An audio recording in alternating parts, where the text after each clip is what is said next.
sa ating pong lahat. Nagbabalik po sa ating lahat. Sa gabing ito ay nais ko pong pag-usapan po natin ang issue patungkol po kay Sir Francis Leo Marcos. Si Sir Francis Leo Marcos, alam po ng lahat ng mga Pilipino sa buong mundo na siya po ang nag-iisa tanging hero ng pandemic time sa bansang Pilipinas. Siya po yung nagpasimuno ng Mayaman Challenge, siya po yung tumulong sa mga maralitang Pilipino, sa mga namamalimos, sa mga walang makain, saan mang panig ng ating bansang Pilipinas. Tunay nga po na ginising ng Diyos ang kanyang puso, ang kanyang isip, ang kanyang malalim na damdamin upang magbigay tulong sa mga nagugutom na kapwa nating mga Pilipino. At siya ngayon po ay mata-turn over na po sa Bureau of Jail and Management sa ating. Yan po ang update po sa kanya. At nais ko lang pong sabihin, Sir Leo Marcos, marami po kaming nananalangin sa inyo. Pinapanalangin po namin na mapagtagumpayan po ninyo ang iyong laban. Para sa atin po, the end does not justify the means. Alam ko po na ang iyong pagkakakulong ay hindi po nangangahulugan na hindi na po kayo makakalabas. Alam ko po, or in other words, you may lose in the war but not in the battle. Totoo po yun. Ngayon, masabi natin na kayo po ay nandyan sa piitan, pero ang due process of law habang nagpapatuloy po ang iyong kaso, ay marami po kaming mga Pilipino na nananalangin sa inyo. We encourage you to stay strong, fight for your right, and we will pray for you, and we hope magtatagumpay po kayo. Si Sir Francisco Leo Marcos po ay tunay nga po ang kanyang ginawa. Milyon-milyong piso po ang kanyang ginastos upang matulungan po lamang ating mga kapwa Pilipino. At nagkataon po naman na mayroon siyang mga bashers, mayroon siyang mga tinamaan, mayroon siyang mga nasaktan ng damdamin sapagkat ang kanyang pananalita po ay vocal, straight to the point ang kanyang istilong pananalita. Ang sabi nga nila, mayabang, pero gusto ko ang pagkatao mo. Sapagkat siya po ay 100% na tumutulong sa mga mahihirap. Hindi pa dumating ang pandemic, siya na po ay isang philanthropist. Siya po ay tumutulong na sa mga tao. So, in short story, ang buhay ni Sir Francisco Leo Marcos ay matulungin. Matulungin po talaga siya. At sa ngayon, dahil may mga kaso po siyang nakabimbing na kanyang harapin, ay nais ko lang sabihin na nandito lang kaming mga Pilipino na sumusuporta sa inyo. Ano man po ang iyong nakaraan, ano man po ang iyong nagawa sa nakaraan, at yung mga kaso na ipresenta nila sa inyo ay totoo naman po na hindi kayo nagnakaw, hindi kayo pumatay, o anumang kabulastugan na iyong ginawa.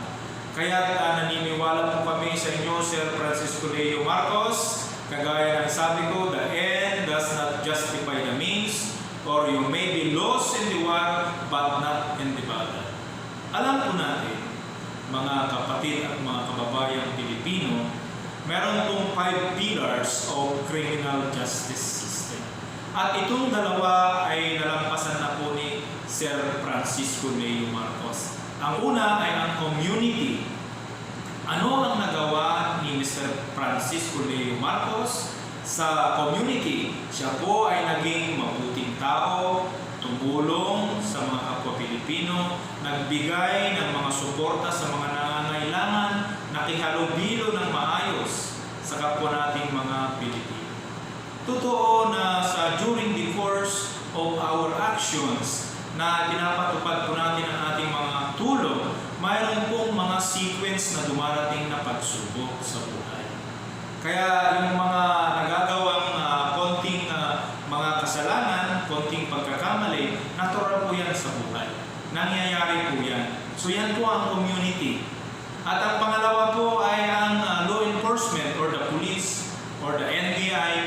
ay nandyan na po. Nangyari na po na aresto siya, na-detain siya sa NBI, at na-turn over po siya sa Bureau of Jail and Management and Penology sa Taguig. So, ganyan po ang nangyari kay Mr. Francisco Leo Marcos. At ang pangatlo po ay ang prosecution. This is a strong pillars of the criminal justice system. The prosecution, the court, and the penitentiary. And I hope that you will not go for the penitentiary or the Bureau of Correction. So, ang prosecution po ay ngayon po haharapin ni Mr. Francisco Leo Marcos. Alam po natin in good faith na malulusutan po ninyo yan, Mr. Francisco Leo Marcos. In good faith, alam po namin na nakagawa ka ng negligence but not intentionally. Yan po ang aking paniniwala. So, in short, sa prosecution ay nandyan po sila na pag-aaralan po ang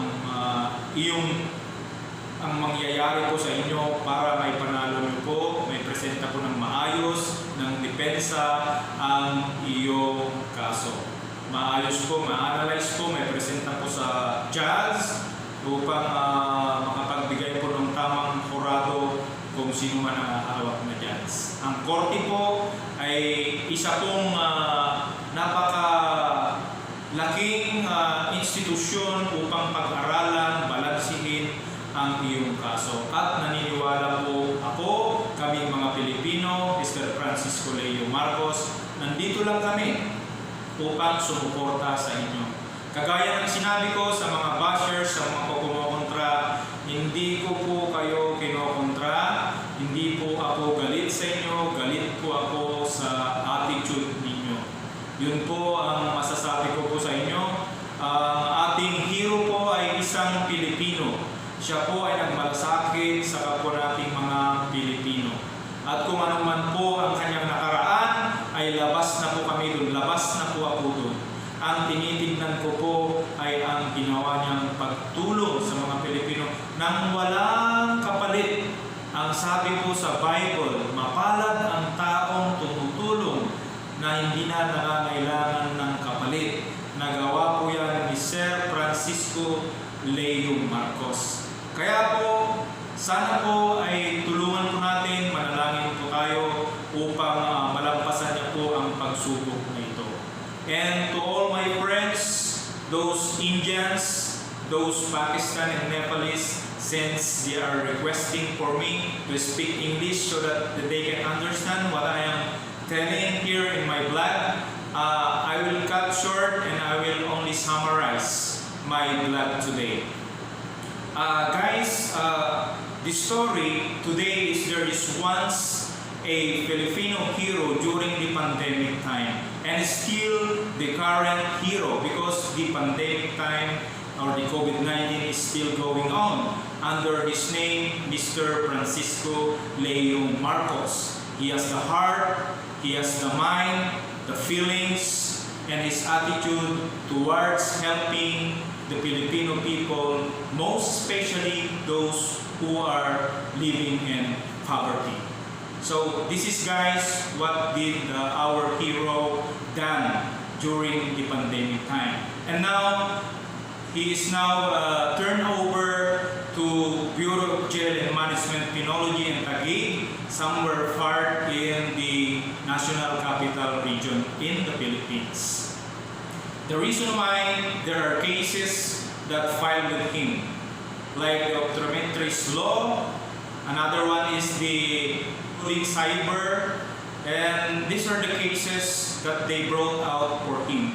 And now the situation, instead that he can give more help to the needy people, because there are still a lot of Filipino who need helps, his helps was stopped for the meantime. But still there is a small help that is coming from his colleagues in his group, but it is just not like before, that it is rampant and this is many help that he can give to the all parts in the Philippines.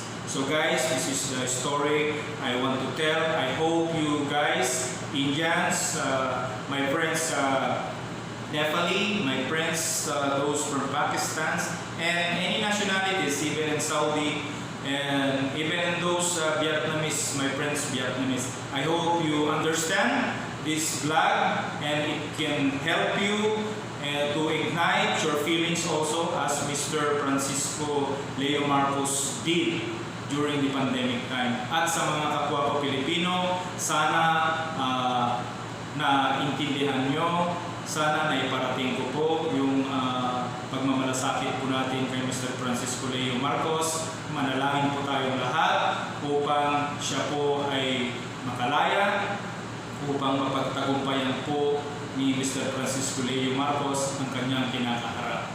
Yan lamang po ang gusto kong sabihin. Salamat sa inyong pakikinig. At kung hindi ka pa nagsusubscribe, i-like mo na yan, share, and subscribe. Thank you very much sa inyong lahat.